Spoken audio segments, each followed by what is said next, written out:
السلام علیکم ورحمۃ اللہ وبرکاتہ۔ چلیے آج اس ویڈیو میں ہم جانتے ہیں نماز کی 50 پر 1 سنتیں۔ قیام میں 11 سنتیں ہیں۔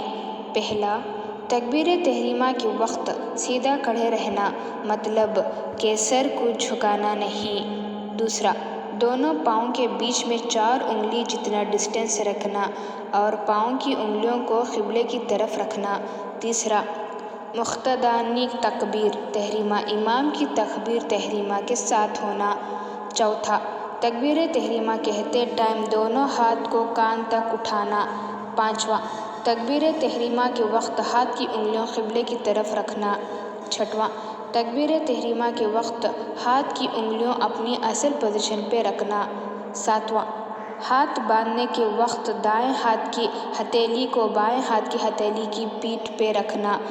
آٹھواں، مردوں کو دائیں ہاتھ کی چھوٹی انگلی اور انگوٹھے دونوں کو ملا کر بائیں ہاتھ کے کندھا پکڑنا۔ نواں، بیچ والی 3 انگلیوں کو بائیں ہاتھ کی کلائی پر رکھنا۔ 10واں، مردوں کو ناف کے نیچے ہاتھ باندھنا چاہیے۔ 11واں، ثنا پڑھیں۔ قرأت کی 7 سنتیں۔ پہلا، توضؤ یعنی اعوذ باللہ پورا پڑھنا۔ دوسرا، تسمیہ یعنی بسم اللہ پورا پڑھنا۔ تیسرا، دھیرے سے آمین کہنا۔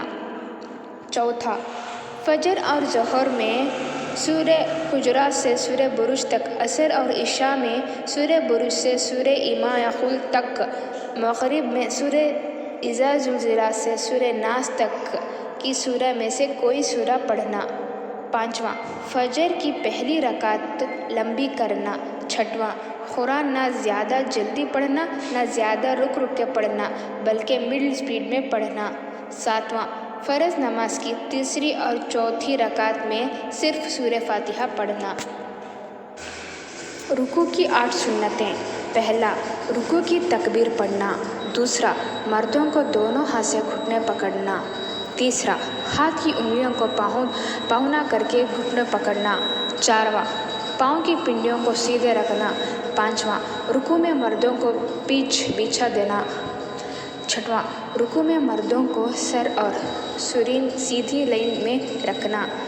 ساتواں، رکوع میں کم سے کم 3 مرتبہ سبحان ربی العظیم پڑھنا۔ آٹھواں، رکوع سے اٹھتے ٹائم امام کو سمیع اللہ لمن حمدہ کہنا، مقتدی کو ربنا لک الحمد کہنا اور اکیلے نماز پڑھنے والے کو دونوں کہنا۔